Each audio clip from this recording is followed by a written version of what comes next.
that you've always been told that business English is always super formal. Well, I'm here to tell you today that that is not always the case. In fact, oftentimes it can be very informal. So in this video, I'm going to give you some super common business slang expressions that you need to know because you are guaranteed to hear them in the workplace. All right, so at work, we're always talking about sending emails, right? Well, in informal situations, you'll hear a slang word for this. So instead of send an email, we say shoot someone an email. In this case, the verb to shoot implies that it's something quick. You just write it really fast and hit send. You can feel free to shoot me an email if you'd want at my website. So like you heard in that example, when we use this expression, we're usually just telling somebody to email us, shoot me an email, or we're telling someone that we're going to be emailing them. I'll shoot you an email. Now, if we're a little upset and we have to send someone an email with some strong words, you'll hear the expression fire off an email. So fire off means that you send it quickly and you send it in kind of an angry way. I remember at one of my last jobs, we had this big team meeting scheduled, but half the team didn't show up. And my boss was not happy about it. So afterwards, she sent everybody an angry email. So I could say, she fired off an email afterwards to explain that attendance was mandatory. Now, if someone needs to speak to you quickly and informally, not in person, but on the phone or on something like Zoom, they'll often ask you to jump on a call. I actually saw this expression just the other day from a colleague. He was asking to connect with me just for a really informal chat about a project that we're working on.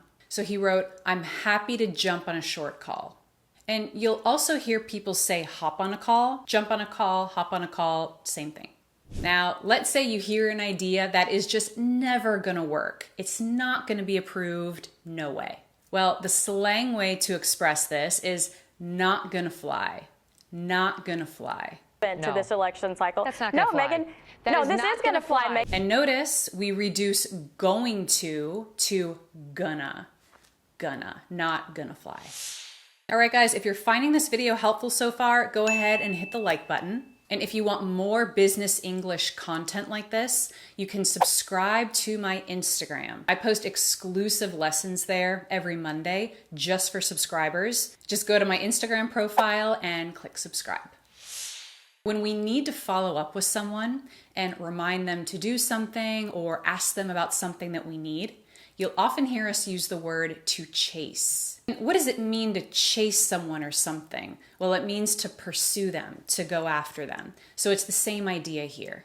Here's a good example in a Slack message that I got the other day from a colleague. She never replied to my email. I'll need to chase her.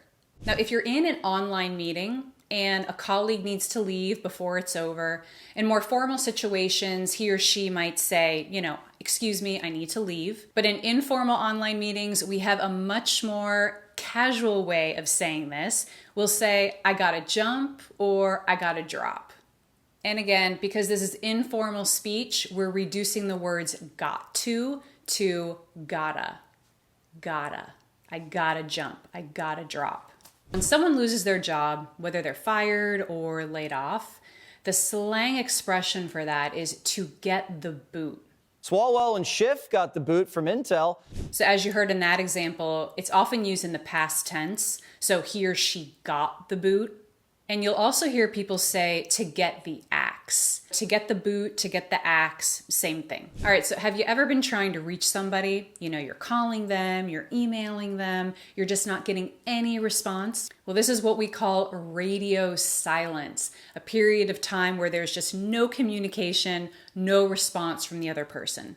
You'll see this in emails a lot, for example. If someone has taken a really long time to get back to you, they may start their email with, "Sorry for the radio silence, it's been a chaotic week." We have a pretty common slang word used to describe somebody who isn't very motivated. They don't really take care of their responsibilities. They don't really do what they're supposed to be doing in their job. The slang word for someone like this would be slacker. Slacker. Some of you, because I can tell that you guys were high-achieving type A folks, unlike the kind of slacker kid that I was. But this word is a pretty big insult, so be careful with when and how you use it and who's listening. Remember, these are really informal expressions, so best not to use them in formal situations. But if you're looking for some more high-level, advanced business vocabulary, check out this video right here. All right, now I gotta jump, and I'll see you there next.